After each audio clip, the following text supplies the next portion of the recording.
নমস্কার। আজ 14 জুন রবিবার। আপনারা দেখছেন আজকের বাংলা। রাজ্য থেকে দেশ, দেশ থেকে বিশ্ব দেখে নেব আজকের সবচেয়ে গুরুত্বপূর্ণ 50টি তাজা খবর।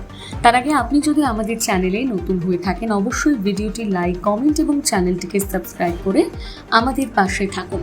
খবরের শুরুতে এক নজরে দেখে নেওয়া যাক আজকের শিরোনাম। মমতা সহ একাধিক টিএমসি নেতা নেত্রীর বিরুদ্ধে আইনি নোটিশের প্রস্তুতি কাকুলির চিকিৎসক ছেলে। অন্ধের মতো ওকে বিশ্বাস করতেন মমতা। রোজভ্যালি ইডি থেকে বাঁচতেই হয়তো সুদীপকে বিঁধলেন কল্যাণ। লুকিয়ে ঢুকেছিল ভারতে একসঙ্গে 57 বাংলাদেশি আটক। তৃণমূলের বিদ্রোহী শিবির এবার সুদীপও শতাব্দীর সঙ্গে দিল্লি পৌঁছে একই গাড়ি চড়ে গেলেন সেই ভূপেন্দ্রর বাড়িতে। আমফানের ত্রাণ নিয়ে দুর্নীতি অভিষেকের বিরুদ্ধে অভিযোগ দায়ের ডায়মন্ড হারবারের প্রাক্তন বিজেপি প্রার্থী।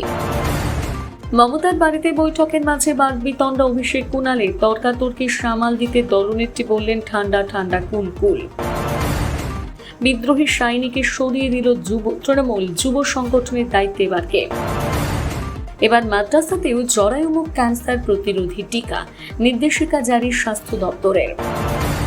ডিম হামলা, জুতো পেটা, নৈহাটিতে ধৃত তৃণমূল নেতার ছেলেকে দেখেই আছড়ে পড়ল জনরোষ। ভোটে লাল ঝান্ডার লড়াই, শুভেন্দু সরকারের আস্থা রেখে তামান্নার মা বললেন এবার বিচার পাবো। তৃণমূলের থেকে আর কাজ করার সুযোগ নেই, দল ছাড়ার ঘোষণা করে মানুষ প্রিয়া জানালেন রাজনীতিতেই থাকছেন। ডিম টমেটো নিয়ে মহুয়ার অপেক্ষায় বিক্ষোভকারীরা। ক্ষুব্ধ তৃণমূল সাংসদের হুঁশিয়ারি, আমি কিন্তু উজ্জ্বল বিশ্বাস নেই। বাড়ির প্রাইভেসি নষ্ট করছেন অভিষেকের আত্মসহায়কের খোঁজ করতেই ক্ষেপে লাল শাশুড়ি। গুন্ডা জল্লাদ, কমপ্লিটলি ডার্টি ম্যান। অমিত শাহকে কুরুচিকর আক্রমণ, কল্যাণের গ্রেপ্তারির দাবি করে থানায় অভিযোগ। দার্জিলিংয়ে আম জনতার সঙ্গে টয় ট্রেন সফর সস্ত্রীক দিল্লির। খোশ মেজাজে কি বার্তা দিলেন মন্ত্রী। 14 তলা থেকে হীরক রানীকে নামাতে পেরেছি, মেয়ের খুনে বিচার পাবেন প্রত্যয়ী অভয়ার মা। ভয়ের ভাঙড়ের বদলের ছবি, খান তৃণমূল আইএসএফ এর দখলে একের পর এক পঞ্চায়েত। শুভেন্দুর দরবারে বাস দ্রোণীর স্কুলে মৃত সেই ছাত্রের মা। বিচার চেয়ে হাজির বর্ধমান মেডিকেল কলেজের মৃত ছাত্রের মাও। একদিনের বিচারক 7 মহিলা। পুরুলিয়া লোক আদালতে নিষ্পত্তি 2,500-এর বেশি মামলা। শাহকে হুমকি দিয়ে আরো বিপাকে অভিষেক। শিলিগুড়িতে দায়ের নয়া মামলা। মহুয়ার জন্য ডিম হাতে দাঁড়িয়েছিল জনতা। পুলিশের দ্বারস্থ হতে চলেছে কৃষ্ণনগরের সাংসদ। 3 তৃণমূল নেতার সম্পত্তি 100 কোটির বেশি, হিসাব চেয়ে পোস্টার পড়ল উত্তরপাড়ায়। ভোট পরবর্তী হিংসায় অভিযুক্ত উলুবেড়িয়ার গ্রেপ্তার তৃণমূলের শিক্ষক নেতা, উঠল চোর স্লোগান। দুর্নীতি লুকোনোর চেষ্টা, বাড়িতে সরকারি নথি পুড়িয়ে গ্রেপ্তার পুরপ্রধান। গরিবের রেশন কার্ড বন্ধক রেখে চাল গম লুট মহাজনদের, কোটশিলায় কেলেঙ্কারি। আমফানে সর্বহারাদের ত্রাণের টাকা নেতাদের পকেটে। এবার অভিষেকের বিরুদ্ধে 250 কোটির দুর্নীতির মামলা। অন্নপূর্ণা থেকে আয়ুষ্মান দুয়ারে পরিষেবা পৌঁছে দিতে রাজ্য জুড়ে শুরু হচ্ছে জনকল্যাণ শিবির। যাতায়াত হবে সহজ, নিরাপদ। জলপাইগুড়িতে 8 কিমি ফ্লাইওভারের পরিকল্পনা। পরিদর্শনের সাংসদ জয়ন্ত কুমার রায়। পাপ বাপকেও ছাড়ে না, অভিষেকের ভবিষ্যৎ শ্রীঘরে। মালদহে মুখ্যমন্ত্রীর বৈঠকে এসে বিস্ফোরক দাবি হুমায়ুন কবিরের। সাই সাই করে ট্রাক যাচ্ছিল, এলাকাবাসী আটকাতে বস্তা বস্তা বেরিয়ে এলো রেশনের চাল। পড়াশুনো না করলেও মিলত বেশি নম্বর, শিক্ষকদের বিরুদ্ধে গুরুতর দুর্নীতির অভিযোগ। 5,000 টাকার ঘর ভাড়া নিয়েছিল অবৈধভাবে, ঘর দখল করে অফিস চালানোর অভিযোগ মদন মিত্রের বিরুদ্ধে। একজন লিডারের কেমন হওয়া উচিত, শুভেন্দু মমতার তুলনা টেনে বোঝালেন বিক্ষুব্ধ সঙ্গীতা। লেবু কোচলে তেতো করোনা, অভিষেকের মুখের উপর কুণাল। পাল্টা চড়া অভিষেক ও দিদির বাড়িতে ধুন্ধুমার। কাকুলি পুত্রের আইনি নোটিশ মমতাকে, নাম রয়েছে কল্যাণ সৌগতর। ও একটা বোঝা লয়্যালটি, সুদীপ বন্দ্যোপাধ্যায়ের প্রসঙ্গে মমতা তোপ তাপস রায়ের। জনতার দরবার, এই সন্তানহারা 2 মা, পদক্ষেপের নির্দেশ মুখ্যমন্ত্রী শুভেন্দু অধিকারীর। 90 মিনিট অভিযানের ফল শূন্য, অভিষেকের বাড়ির তল্লাশিকে প্রতিহিংসার রাজনীতি আখ্যা সাংসদ সাগরিকা ঘোষের। মেসিকাণ্ডে প্রাক্তন মন্ত্রী অরূপ বিশ্বাসকে তৃতীয় নোটিশ পুলিশের, 48 ঘন্টার মধ্যে হাজিরার নির্দেশ। সরকারি নথি পোড়ানোর অভিযোগে গ্রেপ্তার অশোকনগরের পুরপ্রধান, লাড্ডু খেয়ে উচ্ছ্বাস স্থানীয়দের। মুখোমুখি বলছেন মোদি ট্রাম্প। G7 সম্মেলনে পার্শ্ব বৈঠকে আলোচনা হবে দুই রাষ্ট্রনেতার। উঠবে বাণিজ্য চুক্তির কথা। শৈল শহরে ঠাঁই নেই দশা টয় ট্রেনে। লম্বা ওয়েটিং তালিকা, টিকিট বিক্রি ছাপিয়ে গেল 5 বছরের রেকর্ড। একজন ভারতীয়র সামনে হাঁটু গেড়ে বসে পড়ল আফগানরা। হঠাৎ এমন অধঃপতন কেন? কাবুলিওয়ালাদের দেশের ফাইল ফেলে রাখবেন না, প্রশাসনিক প্রশিক্ষণে মন্ত্রীদের বললেন মুখ্যমন্ত্রী শুভেন্দু। তৃণমূলের কার্যালয়ে ফিরিয়ে দিতে উদ্যোগী বিধায়ক নিজে এসে খুললেন তালা। বিজেপির জন্য বাই ওয়ান গেট ওয়ান, এটা দিদির প্রাপ্য। সুদীপকে বিধে মমতার ভুল বোঝালেন কুণাল। যোগ দিবসের প্রস্তুতিতে প্রিন্সেপ ঘাটে কলকাতার প্রশাসক স্মিতা পান্ডে। মেট্রোর পর গাড়ি ছুটবে গঙ্গার তলা থেকে। শুভেন্দু সরকারের মেগা প্ল্যানে হুগলি নদীতে তৈরি হবে ওয়াটার টানেল। অসমে ল্যান্ডিংয়ের সময় ভেঙে পড়ল বায়ুসেনার বিমান। দাউ দাউ করে জ্বলছে আগুন, পাইলটের প্রাণহানির আশঙ্কা। ঘর থেকে বেরোনোর আগে সাবধান, উইকেন্ডে কালবৈশাখীর দাপট। কোন কোন জেলায় জারির সতর্কতা? এবারে চোখ রাখবো বিস্তারিত খবরের দিকে। তার আগে আপনি কোন জেলা থেকে আমাদের ভিডিওটি দেখছেন অবশ্যই কমেন্ট করে জানাবেন। অগ্নিমিত্রার কাছে হেরেছিল মমতা, না থাকলে ওকে কে চিনত? সায়নীকে তুলোধনা কল্যাণের।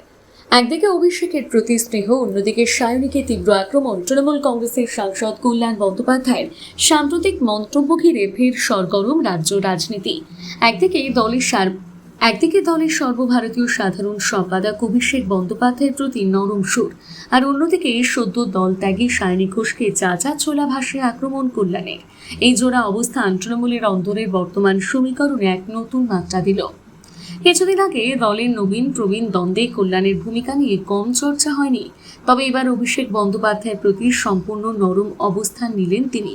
কল্যাণ বলেন, অভিষেক আমার সন্তানের মতো।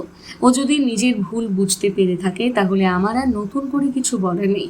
সেই সঙ্গে তিনি জুড়ে দেন, বর্তমান রাজনৈতিক পরিস্থিতিতে একে অপরের সঙ্গে কাদা ছোড়াছুড়ি না করে এটা একসঙ্গে লড়াই করার সময়। অভিষেকের প্রতি সুর নরম করলেও সায়নী ঘোষের প্রসঙ্গ আসতেই মেজাজ হারালেন কল্যাণ বন্দ্যোপাধ্যায়। যুব তৃণমূলের হোয়াটসঅ্যাপ গ্রুপে চলা তুমুল অসন্তোষ এবং সায়নীর বিরোধী শিবিরে নাম লেখানোর জল্পনার মাঝে তাকে তীব্র আক্রমণ করেন কল্যাণ। সায়নীকে সুবিধাবাদী আখ্যা দিয়ে প্রবীণ এই সাংসদ বলেন, কে চিনত ওকে? সায়নীর রাজনৈতিক পরিচিতি নিয়ে প্রশ্ন তুলে কল্যাণ মনে করিয়ে দেন, অগ্নিমিত্রা পালের বিরুদ্ধে বিধানসভা নির্বাচনে হেরে গিয়েছিলেন সায়নী।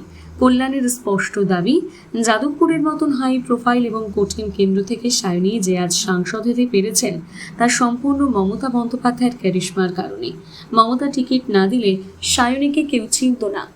দলীয় রাজনীতির বাইরে লোকসভার স্পিকারের ভূমিকা নিয়ে নিজের প্রত্যাশা ব্যক্ত করেছেন কল্যাণ বন্দ্যোপাধ্যায়। তিনি আশা প্রকাশ করে বলেন, আশা করব লোকসভার স্পিকার যিনি হন না কেন তিনি সম্পূর্ণ নিরপেক্ষ ভূমিকা পালন করবেন। তবে রাজনৈতিক মহলের মতে কল্যাণের এই মন্তব্যের পরে কথা পরিষ্কার যে দলবিরোধী কাজের ক্ষেত্রে তৃণমূলের পুরনো নেতৃত্ব এখন কাউকেই রেয়াত করতে রাজি নয়, তা তিনি যতই জনপ্রিয় মুখ হন না কেন। 250 কোটির দুর্নীতির অভিযোগ, ফের এফআইআর অভিষেক বন্দ্যোপাধ্যায়ের বিরুদ্ধে। বিপদ বাড়ল তৃণমূল নেতার। আরও বিপদ বাড়ল তৃণমূল সাংসদ অভিষেক বন্দ্যোপাধ্যায়ের। তার বিরুদ্ধে আবারও এফআইআর দায়ের হলো। সূত্রের খবর, অভিষেক বন্দ্যোপাধ্যায়ের বিরুদ্ধে 250 কোটি টাকার দুর্নীতির অভিযোগ তোলা হয়েছে। সেই প্রেক্ষিতে এফআইআর দায়ের। বিধানসভার সই জাল কাণ্ড থেকে শুরু করে উস্কানিমূলক মন্তব্য, দুর্নীতির অভিযোগ, ইতিমধ্যে সিআইডি ও এনফোর্সমেন্ট ডিরেক্টরেটের জোড়া তলবের মুখে পড়েছেন তৃণমূল কংগ্রেসের সর্বভারতীয় সাধারণ সম্পাদক অভিষেক বন্দ্যোপাধ্যায়। এর মধ্যে তার অস্বস্তি আরও কয়েক গুণ বাড়িয়ে দিয়ে এবার এক বিশাল অঙ্কের আর্থিক দুর্নীতির অভিযোগ উঠল তার বিরুদ্ধে। 2020 সালে আমফান ঘূর্ণিঝড় পরবর্তী ত্রাণ বন্টনে প্রায় 250 কোটি টাকার মারাত্মক দুর্নীতির অভিযোগে অভিষেক বন্দ্যোপাধ্যায়ের বিরুদ্ধে একটি নতুন এফআইআর দায়ের করা হয়েছে। 2020 সালে রাজ্যে ঘটে যাওয়া আমফান ঘূর্ণিঝড়ের পর ক্ষতিগ্রস্ত সাধারণ মানুষের পুনর্বাসনের জন্য রাজ্য সরকারের তরফে ডাইরেক্ট বেনিফিট ট্রান্সফার বা ডিবিটির মাধ্যমে সরাসরি ব্যাংক অ্যাকাউন্টে আর্থিক সাহায্য পাঠানো হয়েছিল। নিয়ম অনুযায়ী সম্পূর্ণ ভেঙে যাওয়া বাড়ি নতুন করে তৈরির জন্য 20,000 টাকা এবং আংশিক ক্ষতিগ্রস্ত ঘর মেরামতের জন্য 5,000 টাকা করে বরাদ্দ করা হয়েছিল। কিন্তু অভিযোগ উঠেছে সরকারি পোর্টালে কারচুপি করে বহু অক্ষত পাকা বাড়িকে ক্ষতিগ্রস্ত হিসেবে দেখিয়ে বেআইনিভাবে সরকারি টাকা পাইয়ে দেওয়া হয়েছে। আর্থিক জালিয়াতির প্রমাণ হিসেবে অভিযোগপত্রে বেশ কিছু চাঞ্চল্যকর তথ্য ও নথি পেশ করা হয়েছে, যেখানে দেখা যাচ্ছে ডিজিটাল কারচুপি করে সরকারি পোর্টালে একটিমাত্র মোবাইল নম্বরের সঙ্গে 13 জন ব্যক্তির নাম এবং অন্য একটি ফোন নম্বরের সঙ্গে 8 জন ব্যক্তির নাম সংযুক্ত করা হয়েছে। এরপর সংযুক্ত নথিতে থাকা বিভিন্ন ব্রাঞ্চের তালিকা ব্যবহার করে ওই অ্যাকাউন্টগুলোতে 20,000 টাকা করে সরকারি অর্থ পাঠিয়ে দেওয়া হয়েছে। এই বিপুল জালিয়াতির পুঙ্খানুপুঙ্খ তদন্তের জন্য একটা বিশেষ তদন্তকারী দল বা সিট গঠনের দাবি জানিয়েছেন বিজেপি নেতা অভিজিৎ দাস।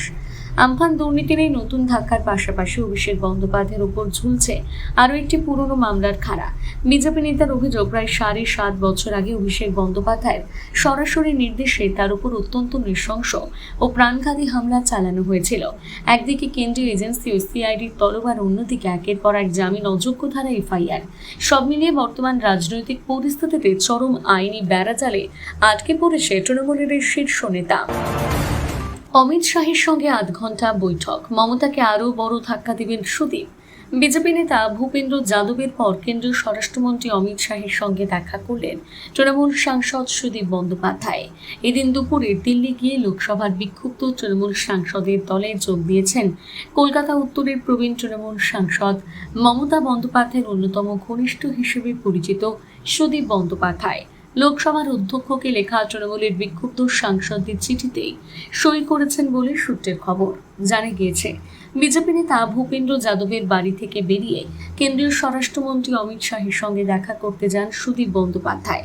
প্রায় 8 ঘন্টা তাদের মধ্যে বৈঠক হয়। সূত্রের খবর, আগামী সোমবার তৃণমূলের বিক্ষুব্ধ সাংসদরা লোকসভার অধ্যক্ষ ওম বিড়লার সঙ্গে দেখা করতে পারেন।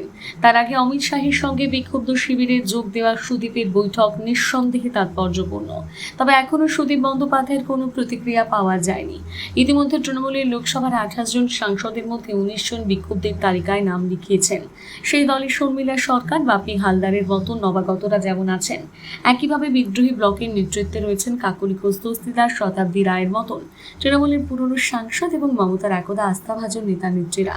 কিন্তু সুদীপ বন্দ্যোপাধ্যায়ের মতো মমতা ঘনিষ্ঠ নেতাও যে বিক্ষুব্ধ শিবিরে নাম লেখাবেন, তাই দুঃসময়ে মমতাপন্থী তৃণমূলের অনেকেই আশা করেননি। লোকসভায় দীর্ঘদিনের তৃণমূলের দলনেতার দায়িত্ব সামলেছেন সুদীপ বন্দ্যোপাধ্যায়, কিন্তু তার অসুস্থতার অজুহাতে সেই পদে আসেন অভিষেক বন্দ্যোপাধ্যায়। এরপর থেকে দিল্লিতে নিষ্ক্রিয় হয়ে পড়েন সুদীপ। তার বিক্ষুব্ধদের দলে নাম লেখানোর পেছনে একটি অন্যতম কারণ বলে মত রাজনৈতিক মহলের। কিন্তু বিক্ষুব্ধ শিবিরে যোগ দিয়ে সুদীপ কেন কেন্দ্রীয় স্বরাষ্ট্রমন্ত্রীর সঙ্গে দেখা করলেন, তা নিয়ে এখন তৃণমূলের অন্দরে জোর জল্পনা। সুদীপের দেখা দেখি তার স্ত্রী নয়না বন্দ্যোপাধ্যায় বিধানসভায় তৃণমূলের বিক্ষুব্ধ শিবিরে যোগ দিচ্ছেন কিনা সেই প্রশ্ন তুলেছেন তৃণমূলের বিধায়ক কুণাল ঘোষ।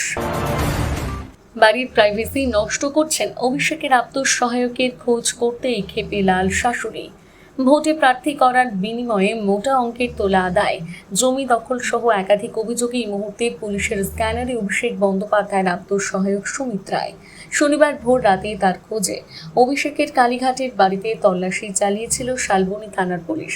পুরোপুরি ফেরার তিনি সুমিতের খোঁজে হুগলির শ্রীরামপুরে তার শ্বশুর বাড়িতে গেলে রীতিমতন ঘাট ধাক্কা খেতে হয় সাংবাদিকদের। তার শাশুড়ি মন্তব্য করেন, বাড়ির প্রাইভেসি নষ্ট করছেন। এই বলে সাংবাদিকদের মুখের উপর জানলা বন্ধ করে দেন তিনি। এও জানান, গত কয়েকদিন ধরে সুমিত শ্বশুর বাড়িতে আসেননি। সুমিত এই মুহূর্তে কোথায়? সাংবাদিকদের প্রশ্নের উত্তর শুনে রীতিমতন তেলেবেগুনে জ্বলে ওঠেন তার শাশুড়ি। ক্ষোভের সঙ্গে জবাব দেন, আপনারা খুঁজে দেখুন ও কোথায়। আপনাদের পুলিশ, আপনাদের প্রশাসন, আপনাদের সাম্রাজ্য, এখানে কোনো রাজনীতি হয় না। আমাদের বাড়ির প্রাইভেসি নষ্ট করছেন, জানলা দিয়ে ক্যামেরা পর্যন্ত ঢুকিয়ে দিচ্ছেন। যা বলেছি অনেক ভালোভাবে বলেছি, আর কিছু বলবো না। শ্রীরামপুরে বিবেকানন্দ সরণির এই বাড়ি সুমিতের শ্বশুর বাড়ি। মেদিনীপুরের পরাজিত তৃণমূল প্রার্থী সুজয় হাজরা পুলিশের হাতে গ্রেপ্তার হওয়ার পর সুমিত রায়ের বিরুদ্ধে অভিযোগ তোলেন যে ভোটে টিকিট পাইয়ে দেওয়ার নামে মোটা অঙ্কের টাকা আদায় করেছেন। সেই অভিযোগের ভিত্তিতে শনিবার ভোরে মোবাইলের টাওয়ার লোকেশন ধরে তার খোঁজে অভিষেক বন্দ্যোপাধ্যায়ের কালীঘাটের বাড়িতে তল্লাশি চালিয়েছে পুলিশ, কিন্তু খোঁজ মেলেনি। সেই খোঁজ নিতে এদিন সাংবাদিকরা পৌঁছে যান শ্রীরামপুরে। কাজ করতে গিয়ে রীতিমতন ঘাড় ধাক্কা খেতে হয় তাদের। সাংবাদিকদের প্রশ্ন শুনে রণমূর্তি সুমিতের শাশুড়ির। সুমিত এই মুহূর্তে কোথায়? সাংবাদিকদের এই প্রশ্ন শুনে রীতিমতন তেলে বেগুনে জ্বলে ওঠেন শাশুড়ি। ক্ষোভের সঙ্গে জবাব দেন, আপনারা খুঁজে দেখুন ও কোথায়। আপনাদের পুলিশ, আপনাদের প্রশাসন, আপনাদের সাম্রাজ্য, এখানে কোনো রাজনীতি হয় না। আমাদের বাড়ির প্রাইভেসি নষ্ট করছেন, জানলা দিয়ে ক্যামেরা পর্যন্ত ঢুকিয়ে দিচ্ছেন। যা বলেছি অনেক ভালোভাবে বলেছি, আর কিছু বলবো না, এই বলে তিনি চলে যান। এরপর বাড়ির আরেক মহিলা এসে সাংবাদিকদের মুখের উপর সজোরে জানলা বন্ধ করে দেন। ডিম টমেটো নিয়ে মহুয়ার অপেক্ষায় বিক্ষোভকারীরা। ক্ষুব্ধ তৃণমূল সাংসদের হুঁশিয়ারি, আমি কিন্তু উজ্জ্বল বিশ্বাস নই। মহুয়া মৈত্রের কথায় আপনারা যে আমার জন্য ডিম টমেটো নিয়ে অপেক্ষা করছেন এটা পরিষ্কার দেখা যাচ্ছে। এবার আমি কি করব? আমি কিন্তু এফআইআর করব। উজ্জ্বল বিশ্বাস। হ্যাঁ, কৃষ্ণনগর আদালতের তৃণমূল সাংসদ মহুয়া মৈত্র আসছেন এই খবর চাউর হতেই আদালত চত্বরে ডিম টমেটো নিয়ে হাজির হয়ে গিয়েছিলেন বিজেপির কর্মীর সমর্থকেরা। কিন্তু মামলাটির শুনানি হয়নি। মহুয়া কিংবা তার আইনজীবী কেউই আদালতে উপস্থিত হননি। হতাশ বিজেপি কর্মীরা ফিরে যান। তারপর সমাজ মাধ্যমে তাদের আদালতে নিয়ে যাওয়ার হুঁশিয়ারি দিলেন কৃষ্ণনগরের সাংসদ। সমাজ মাধ্যমে মহুয়া লিখেছেন, আপনারা আমার জন্য অধীর অপেক্ষায় ছিলেন। আপনাদের প্রত্যেকের মুখ দেখা যাচ্ছে। আপনাদের তো দাদারা পাঠিয়েছে, বলেছে যান যান, হিরোইন হবেন, ডিম টমেটো নিয়ে অপেক্ষা করুন। প্রাক্তন মন্ত্রীর ওপর ডিম হামলার প্রসঙ্গ টেনে তৃণমূল সাংসদ বলেন, মহুয়া মৈত্র কিন্তু উজ্জ্বল বিশ্বাস নন। রাজনীতি আমিও করছি, আপনারাও করছেন। রাজনীতি একটা সিস্টেমের মধ্যে চলে। বিধায়ক ছিলাম, এখন সাংসদ হয়েছি। শুভেন্দু অধিকারী এসে আমাদের লোকসভায় মিটিং করেছেন। অনেকে আমাকে পাল্টা মিটিং করতে বা কালো পতাকা দেখাতে বলেছিলেন, কিন্তু আমি না করেছি। সবার গণতান্ত্রিক অধিকার আছে মিটিং করার। ডিম টমেটো হাতে নিয়ে দাঁড়ানো বিজেপি মহিলা ব্রিগেডের উদ্দেশ্যে মহুয়ার হুঁশিয়ারি, আপনারা যে আমার জন্য ডিম টমেটো নিয়ে অপেক্ষা করছেন এটা পরিষ্কার দেখা যাচ্ছে। এবার আমি কি করব? আমি কিন্তু এফআইআর করব। আপনারা বলবেন পুলিশ তো আমাদের, বিজেপির কোনো সমস্যা নেই, কিন্তু এফআইআর না নিলে নিম্ন আদালতে যাব, নিম্ন আদালত না নিলে হাইকোর্টে যাব, হাইকোর্টেও যদি না হয় প্রয়োজনে সুপ্রিম কোর্টে যাব। তাই যারা 2 মিনিটের জন্য ডিম নিয়ে হিরোইন হতে এসেছিলেন তাদের কিন্তু আগামী 3 বছর আদালতে হাজিরা দিতে হবে। তখন কিন্তু বিজেপির কোনো দাদারা বাঁচাতে আসবে না। জায়গায় জায়গায় বিজেপি তথা জনতার রোষে পড়ছেন তৃণমূল নেতারা। দুর্নীতির অভিযোগে ধৃত তৃণমূলের নেতা জনপ্রতিনিধির গায়ে ডিম ছোড়া হচ্ছে, সঙ্গে চোর চোর স্লোগান। তার জন্য ডিম টমেটো নিয়ে অপেক্ষারত বিক্ষোভকারীদের উদ্দেশ্যে মহুয়ার বার্তা, তিনি আগামী নির্বাচন পর্যন্ত নিজের লোকসভা এলাকায় সসম্মানের সঙ্গে থাকবেন। কেউ হেনস্থা করতে এলে আইনি পথেই তিনি জবাব দেবেন। পরচুলা পড়া সাংসদের সঙ্গে চলমান বিউটি পার্লার ফ্রি। সুদীপকে নিয়ে বাই ওয়ান গেট ওয়ান কেন বললেন কুণাল? সুদীপ বন্দ্যোপাধ্যায় তৃণমূলের বিদ্রোহী শিবিরে নাম লেখাতেই কলকাতায় বিস্ফোরক কুণাল ঘোষ। বিদ্রোহী তৃণমূল সাংসদকে তীব্র কটাক্ষ করার পাশাপাশি তৃণমূল নেত্রী মমতা বন্দ্যোপাধ্যায়ের বিরুদ্ধে ক্ষোভ ধরা পড়েছে কুণালের গলায়। বেলেঘাটা তৃণমূল বিধায়কের অভিযোগ, মমতা বন্দ্যোপাধ্যায় সুদীপ বন্দ্যোপাধ্যায়কে প্রশ্রয় দিয়েছেন বলেই তাপস রায়, সজল ঘোষদের মতো নেতারা কোণঠাসা হয়ে দল ছেড়েছেন। একই সঙ্গে সরাসরি নাম না করেও কুণালের দাবি, সুদীপ বন্দ্যোপাধ্যায়ের মতন তার স্ত্রী চৌরঙ্গীর তৃণমূল বিধায়ক নয়না বন্দ্যোপাধ্যায় এবার বিধানসভার বিরোধী শিবিরে নাম লেখাবেন। এদিনই দিল্লিতে গিয়ে বিজেপি নেতা ভূপেন্দ্র যাদবের সঙ্গে দেখা করেছেন সুদীপ বন্দ্যোপাধ্যায়। তারপরই মুখ খুলে কুণাল বলেন, মমতা বন্দ্যোপাধ্যায় আমাদের দলনেত্রী, তাকে শ্রদ্ধা করি, সম্মান করি, কিন্তু তার এটা প্রাপ্য ছিল। এই লোকগুলোকে তো তিনি মাথায় তুলেছেন, যোগ্য কর্মীরা বঞ্চিত হয়েছেন। তাপস রায়, সজল ঘোষদের কোণঠাসা করে নির্যাতন করে সরিয়ে দেওয়া হয়েছে। আজও যে লোকটি দলের পদ ছাড়েননি তিনি বিজেপিতে চলে গেলেন, অথচ উত্তর কলকাতায় বিজেপি বিরোধী ভোটেই জিতেছিলেন। এই মানুষগুলো নিজের দল রাজনীতিকে কলুষিত করেছেন। এরপরই কলকাতা উত্তরের তৃণমূল সাংসদকে তীব্র কটাক্ষ করে কুণাল বলেন, সুদীপদাকে নেওয়া মানে বিজেপির buy one get one free. ওরকম একটা পরচুলা পড়া লোকের সঙ্গে একটা চলমান বিউটি পার্লার চলে গেল। বিজেপির দারুণ মার্কেটিং হচ্ছে। মমতা বন্দ্যোপাধ্যায়ের বাড়িতে যেদিন সিআইডি আসলো, সুদীপদা আমাকে ফোন করে বললেন, কুণাল তুমি কোথায়? একবার তোমাদের যাওয়া কালীঘাটে যাওয়া উচিত, নয়না যাচ্ছে। সে আমি গিয়ে দেখি বসে আছি। নয়না বন্দ্যোপাধ্যায় আর এলেন না, সুদীপদা বিজেপিতে চলে গেলেন। শুধু তাই নয়, সুরেন্দ্রনাথ কলেজে যে বিপুল পরিমাণ টাকা উদ্ধার হয়েছে তা নিয়েও নাম না করে সুদীপ বন্দ্যোপাধ্যায়কে নিশানা করেছেন কুণাল ঘোষ। তৃণমূল বিধায়ক বলেন, এই যে সুরেন্দ্রনাথ কলেজে উইয়ে খাওয়া টাকা পাওয়া গেল, সবটা তো উই খায়নি, অন্য লোকও খেয়েছে। শুধু উইয়ের ঘাড়ে দোষ দিলে হবে? এখন গিয়ে হয়তো পায়ে পড়ছে, সবটা তো তদন্ত হওয়া দরকার। সুদীপ বিদ্রোহী হতেই কুণালকে বড় দায়িত্ব দিলেন মমতা। শুধু সুদীপ নয়, দলের পদ থেকে সরানো হলো সায়নী ঘোষকেও। যাদবপুরের সাংসদ বিদ্রোহীদের দলে নাম লিখিয়েছেন, তাকে যুব সভাপতির পদ থেকে সরানো হলো। যুব সভাপতি করা হলো অর্ণব বন্দ্যোপাধ্যায়কে। দলের এই ভাঙনের সময় মমতার হাত ছাড়ব পুরস্কার পেলেন দমদমের সাংসদ সৌগত রায়। তাকে তৃণমূলের লোকসভা দলের উপদেষ্টা করা হলো। তৃণমূলের জাতীয় কর্মসমিতিতে নেওয়া হলো। জাতীয় কর্মসমিতিতে জায়গা পেলেন জ্যোতিপ্রিয় মল্লিকও। তৃণমূলের এই দুঃসময়ে তিনি মমতা বন্দ্যোপাধ্যায়ের পাশে রয়েছেন। প্রতিদিন এই বার্তা দিচ্ছেন তিনি। সোশ্যাল মিডিয়ায় বিক্ষুব্ধ বিধায়ক সাংসদদের প্রতিনিয়ত নিশানা করে চলেছেন। এই পরিস্থিতিতে তৃণমূলের বড় দায়িত্ব পেলেন বেলেঘাটার বিধায়ক কুণাল ঘোষ। সুদীপ বন্দ্যোপাধ্যায় বিদ্রোহী সাংসদদের তালিকায় নাম তুলতে কুণালকে তৃণমূলের উত্তর কলকাতার সাংগঠনিক জেলার সভাপতি করলেন মমতা। একই সঙ্গে দিন তৃণমূলের একাধিক পদে রদবদল হলো। কলকাতা উত্তরের সাংসদ সুদীপ বন্দ্যোপাধ্যায় তৃণমূলের উত্তর কলকাতার সাংগঠনিক জেলার চেয়ারম্যান ছিলেন এতদিন। এর আগে সুদীপ তৃণমূলের উত্তর কলকাতার সভাপতি ছিলেন, কিন্তু বছর খানেক আগে উত্তর কলকাতায় সুদীপকে সভাপতির পদ থেকে সরিয়ে কোর কমিটি করে দিয়েছিলেন মমতা। আর সাংগঠনিক এই জেলার চেয়ারম্যান করা হয় সুদীপকে। রাজনীতির কারবারিরা বলছেন, উত্তর কলকাতার দলের গোষ্ঠীদ্বন্দ্বের জেরে 1 বছর আগেই সিদ্ধান্ত নিয়েছিলেন মমতা। বিধানসভা ভোটে ভরাডুবির পর একের পর এক বিধায়ক সাংসদ যখন মমতার হাত ছাড়ছেন, এদিন সেই দলে নাম লিখেছেন সুদীপ। দিল্লিতে গিয়ে কেন্দ্রীয় মন্ত্রী ভূপেন্দ্র যাদবের সঙ্গে বৈঠক করেছেন, দেখা করেছেন অমিত শাহর সঙ্গে। আর সুদীপ বিদ্রোহী হতেই তড়িঘড়ি কুণালকে দলের উত্তর কলকাতার সাংগঠনিক জেলার সভাপতি ঘোষণা করলেন মমতা। কুণালকে বিভিন্ন সময় সুদীপের বিরুদ্ধে সরব হতে দেখা গিয়েছে। এর আগেও তাপস বন্দ্যোপাধ্যায় তৃণমূল ছাড়ার পর সুদীপকে নিশানা করেছিলেন কুণাল। এদিন সুদীপ বিদ্রোহী হতেই কলকাতা উত্তরের সাংসদকে কটাক্ষ করেন বেলেঘাটার বিধায়ক। বলেন, সুদীপ বন্দ্যোপাধ্যায় চাওয়া মানে buy one get one free. শুধু অমন একজন পরচুলা লোক নয়, তার সঙ্গে ভ্রাম্যমান বিউটি পার্লার পাওয়া যাবে। ফলে buy one get one free. উনি একাধিকবার দল বদল করেছেন। তিনি এও বলেন, এটা মমতা বন্দ্যোপাধ্যায়ের প্রাপ্য পাওনা। এই ধরনের জিনিসপত্রকে মাথায় তুলে রেখেছেন। তাপস রায়কে চলে যেতে হলো ওর জন্য, অথচ তাপস রায় দক্ষ নেতা। উনি মমতা বন্দ্যোপাধ্যায়কে কেঁদে কেঁদে বলছেন, আমার উত্তর কলকাতার সভাপতি আবার করে দাও। শুধু সুদীপ নয়, দলের পদ থেকে সরানো হলো সায়নী ঘোষকে। যাদবপুরের সাংসদ বিদ্রোহীদের দলে নাম লিখিয়েছেন, তাকে যুব সভাপতির পদ থেকে সরানো হলো। যুব সভাপতি করা হলো অর্ণব বন্দ্যোপাধ্যায়কে। দলের এই ভাঙনের সময় মমতার হাত না ছাড়ার পুরস্কার পেলেন দমদমের সাংসদ সৌগত রায়। তাকে তৃণমূলের লোকসভা দলের উপদেষ্টা করা হলো। সোমবার থেকে রাজ্য জুড়ে জনকল্যাণ শিবির। অন্নপূর্ণা যোজনা থেকে সিএএতে আবেদন। কি কি সুবিধা মিলবে দেখে নিন। সোমবার থেকে রাজ্য জুড়ে শুরু হচ্ছে জনকল্যাণ শিবির। রাজ্যের গ্রাম পঞ্চায়েত, পুরসভা, পুর নিগম এলাকায় 3 দিন ধরে চলবে জনকল্যাণ শিবির। 15, 16, 17 জন শিবির থেকে সরকারি প্রকল্পের সুবিধা সাধারণ মানুষের দোরগোড়ায় পৌঁছে দেওয়ার চেষ্টা করা হবে। জনকল্যাণ শিবিরে অন্নপূর্ণা যোজনার মতন রাজ্য এবং কেন্দ্রীয় সরকারের একাধিক সামাজিক প্রকল্পের নাম নথিভুক্তির জন্য আবেদন, যাচাই এবং অভিযোগ নিষ্পত্তি দ্রুত করা হবে। অন্নপূর্ণা যোজনার আবেদনের জন্য জনকল্যাণ শিবির থেকে সাহায্য করা হবে। আধার এনরোলমেন্ট ও সিডি, প্রধানমন্ত্রী জনধন যোজনা, পিএম জীবন জ্যোতি বীমা যোজনা, অটল পেনশন যোজনায় আবেদন, আয়ুষ্মান ভারত প্রকল্পে নাম নথিভুক্তর আবেদন, পিএম কিষাণ শ্যামার নিধি, পিএম সূর্যাঘর, পিএম আবাস যোজনা প্রকল্পে আবেদন করা যাবে।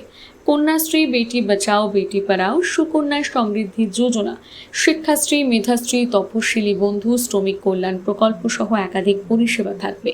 পিএম মৎস্য সম্পদ যোজনা, পিএম গরিব কল্যাণ যোজনা, রাজ্য খাদ্য সুরক্ষা যোজনা 1, পিএম উজ্জ্বলা যোজনা, স্টুডেন্ট ক্রেডিট কার্ডের আবেদন, পিএম বিশ্বকর্মা যোজনা, মুদ্রা লোনের আবেদন। এছাড়াও জনকল্যাণ শিবির থেকে সিএএতে আবেদন করা যাবে বলে সরকারি নির্দেশিকায় জানানো হয়েছে। শিবিরের সিসিটিভি নজরদারি বাধ্যতামূলক করা হয়েছে। ফুটেজ অন্তত 30 দিন সংরক্ষণ করতে হবে বলে নির্দেশিকা জারি করা হয়েছে। অনুমোদিত তালিকার বাইরে অতিরিক্ত নথি চাওয়া যাবে না। কোনো যোগ্য আবেদনকারীকে ফিরিয়ে দেওয়া যাবে না। ফর্ম পূরণ, আবেদনকারীর জমা ও ফটোকপির মতন পরিষেবা সম্পূর্ণ বিনামূল্যে দিতে হবে।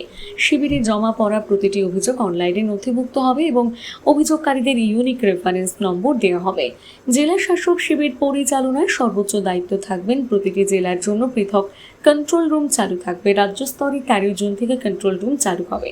থাকছে টোল ফ্রি নম্বর 1800 345 0117। কলকাতা পুরসভায় যাচ্ছেন মুখ্যমন্ত্রী শুভেন্দু অধিকারী। আগামী সোমবার সরকারি একটি কর্মসূচিতে যোগ দিতে তিনি পুরসভায় যাবেন।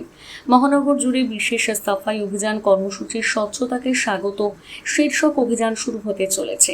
আগামী 6 দিন ব্যাপী চলবে এই কর্মসূচি। মুখ্যমন্ত্রী শুভেন্দু অধিকারীর হাত ধরে তার সূচনা হবে কলকাতা পুরসভায়। গত কয়েকদিন আগে মেয়র পদ থেকে ইস্তফা দিয়েছেন ফেরাদ হাকিম, বসছে প্রশাসক। এরপর কলকাতা পুরসভার উন্নয়ন এবং পরিষেবায় যে নয়া গতি পেয়েছে তা নিয়েও রাজ্য সরকারের দৃষ্টিভঙ্গি জানিয়ে দেবেন মুখ্যমন্ত্রী। মুখ্যমন্ত্রী হওয়ার পরই প্রথম পুরভবন তথা কলকাতা পুরসভার কোনো কর্মসূচিতে যোগ দিচ্ছেন শুভেন্দু অধিকারী। স্বভাবতই শনিবার সন্ধ্যা থেকে পুর প্রশাসনের যুদ্ধকালীন তৎপরতা শুরু হয়ে গিয়েছে। মুখ্যমন্ত্রীকে স্বাগত জানাতে তৎপরতা শুরু হয়েছে বিধায়ক তথা কাউন্সিলর সজল ঘোষের নেতৃত্বে বিজেপির পুর প্রতিনিধিদের মধ্যে। উল্লেখ্য, সাম্প্রতিক অতীতে কলকাতা পুর ভবনে কোনো মুখ্যমন্ত্রী সরকারি কর্মসূচিতে আসেননি। সেদিক দিয়ে স্বয়ং শুভেন্দু অধিকারী নাগরিক পরিষেবার ইতিহাসে আরও একটা নজির করছেন। এদিকে আগামী 21শে জুন প্রধানমন্ত্রী নরেন্দ্র মোদী আসছেন কলকাতায় বিশ্ব যোগ দিবসের কর্মসূচিতে যোগ দিতে। রেড রোডে মূল কর্মসূচিতে প্রধানমন্ত্রী অংশ নেবেন। সঙ্গে গোটা শহর ওই দিন এই কর্মসূচিতে মেতে উঠবে। তাই কলকাতাকে ঘিরে পুরসভার তরফে স্বচ্ছতাকে স্বাগত শীর্ষক কর্মসূচির সামনে রেখে বিশেষ সাফাই অভিযান শুরু হচ্ছে। 15ই জুন কলকাতা পুর ভবনে কাউন্সিলর ক্লাবে মুখ্যমন্ত্রী যে কর্মসূচির সূচনা করবে সেটা চলবে 20শে জুন পর্যন্ত। এরপর থেকে যোগ দিবসের আগে পর্যন্ত কলকাতার 144টি ওয়ার্ডে টানা 6 দিন ধরে বিশেষ সাফাই অভিযান চলবে। উল্লেখ্য, ইতিমধ্যে পুরমন্ত্রী অগ্নিমিত্রা পাল গোটা রাজ্যের স্বচ্ছতা নিয়ে একটি বিশেষ অ্যাপ চালুও করে দিয়েছেন। ঘর থেকে বেরোনোর আগে সাবধান, উইকেন্ডে কালবৈশাখীর দাপট কোন কোন জেলায় জারির সতর্কতা চট করে জেনে নিন। ক্যালেন্ডারের পাতা মেনে বঙ্গে ইতিমধ্যে প্রবেশ করেছে বর্ষা। উত্তর থেকে দক্ষিণ বেশ কিছু জেলায় নিয়মিত বৃষ্টি শুরু হয়েছে। কিন্তু এত কিছুর পরেও রাজ্যবাসীর পিছু ছাড়ছে না অস্বস্তিকর ভ্যাপসা গরম। বাতাসে জলীয় বাষ্পের পরিমাণ অত্যাধিক বেশি থাকায় বৃষ্টি থামলেই একচিলতে রোদ এবং ভ্যাপসা গরম হাঁসফাঁস করছে সাধারণ মানুষকে। এই পরিস্থিতিতে সবার মনে এখন একটাই প্রশ্ন, কবে মিলবে প্রকৃত স্বস্তি? সেই উত্তর নিয়ে হাজির হয়েছে আলিপুর আবহাওয়া দপ্তর। হাওয়া অফিস জানিয়েছে, আজ শনিবার সপ্তাহান্তের ছুটিতে রাজ্যের উত্তর থেকে দক্ষিণ দুই বঙ্গে রয়েছে ঝড় বৃষ্টির প্রবল সম্ভাবনা। দক্ষিণবঙ্গের ক্ষেত্রে আজ দুপুরের পর থেকে আবহাওয়ায় বড়সড় পরিবর্তনের ইঙ্গিত দেওয়া হয়েছে। কলকাতা, হাওড়া, হুগলি, উত্তর দক্ষিণ 24 পরগনা, পূর্ব পশ্চিম মেদিনীপুর, ঝাড়গ্রাম, পুরুলিয়া, বাঁকুড়া, পূর্ব পশ্চিম বর্ধমান, বীরভূম, নদিয়া এবং মুর্শিদাবাদ অর্থাৎ দক্ষিণবঙ্গের সবকটি জেলাতে আজ বজ্রবিদ্যুৎ সহ বৃষ্টির সম্ভাবনা রয়েছে। তবে শুধু বৃষ্টি নয়, আলিপুর আবহাওয়া দপ্তরের পূর্বাভাস অনুযায়ী আজ বৃষ্টির পাশাপাশি জেলাগুলোতে ঘন্টায় 40 থেকে 50 কিলোমিটার বেগে দমকা ঝোড়ো হাওয়া বয়ে যেতে পারে। বিকেলের দিকে আকাশে মেঘের ঘনঘটা এবং তীব্র বিদ্যুতের চমকানি দেখা যেতে পারে। দুর্যোগপূর্ণ আবহাওয়ার কারণে আজ ও আগামীকাল রবিবার দুদিনই দক্ষিণবঙ্গের সব জেলায় হলুদ সতর্কতা জারি রেখেছে প্রশাসন। ফলে এই কয়েকদিন বাড়ি থেকে বেরোনোর সময় অবশ্যই সঙ্গে ছাতা রাখা ভালো, যাতে হুট করে আবহাওয়ার পরিস্থিতি খারাপ হলেও ভিজতে না হয়। অন্যদিকে উত্তরবঙ্গে বর্ষা কিছুটা আগে প্রবেশ করায় সেখানে ইতিমধ্যে জাঁকিয়ে বসেছে বর্ষণ। পাহাড়ি এবং ডুয়ার্স জেলাগুলোতে লাগাতার বৃষ্টি চলছে। আজ শনিবার উত্তরবঙ্গের সবকটি জেলাতেই বজ্রবিদ্যুৎ সহ ঝড় বৃষ্টির হলুদ সতর্কতা জারি করা হয়েছে। আবহাওয়া দপ্তরের সূত্রের খবর, দার্জিলিং, কালিম্পং, জলপাইগুড়ি, আলিপুরদুয়ার এবং কোচবিহারের মতো ওপরের দিকে জেলাগুলিতে বৃষ্টির পরিমাণ বৃদ্ধি পাবে। সেখানে বিচ্ছিন্নভাবে 7 থেকে 11 সেন্টিমিটার পর্যন্ত ভারী থেকে অতি ভারী বৃষ্টির আশঙ্কা রয়েছে, যার জেরে পাহাড়ি এলাকায় দৃশ্যমানতা কমতে পারে। পাশাপাশি উত্তরবঙ্গের জেলাগুলোতে ঘন্টায় 40 থেকে 50 কিলোমিটার বেগে দমকা হাওয়া বইতে পারে। আগামীকাল অর্থাৎ রবিবার থেকে উত্তরবঙ্গের আবহাওয়ায় কিছুটা তারতম্য দেখা যাবে। আলিপুর আবহাওয়া দপ্তর জানাচ্ছে, আগামীকাল দার্জিলিং, কালিম্পং, জলপাইগুড়ি, আলিপুরদুয়ার এবং কোচবিহারে বজ্রবিদ্যুৎ সহ ভারী বৃষ্টির সতর্কতা এবং ঝোড়ো হাওয়া বজায় থাকবে। কিন্তু মালদা এবং উত্তর ও দক্ষিণ দিনাজপুর জেলায় বৃষ্টির তীব্রতা পরিমাণ অনেকটাই কমে আসতে পারে। হাওয়া অফিসের মতে এই 2 দিনের বৃষ্টির জেরে তাপমাত্রার পারদ কিছুটা নামলেও বাতাসে আর্দ্রতাজনিত অস্বস্তি পুরোপুরি কাটবে না। তবে বিকেলের দিকে ঝোড়ো হাওয়ার কারণে পরিবেশ অনেকটাই আরামদায়ক হতে পারে। আজকের মতো সংবাদ এই পর্যন্তই। প্রতিনিয়ত খবর দেখতে অবশ্যই আমাদের চ্যানেলটিকে সাবস্ক্রাইব করবেন। ধন্যবাদ।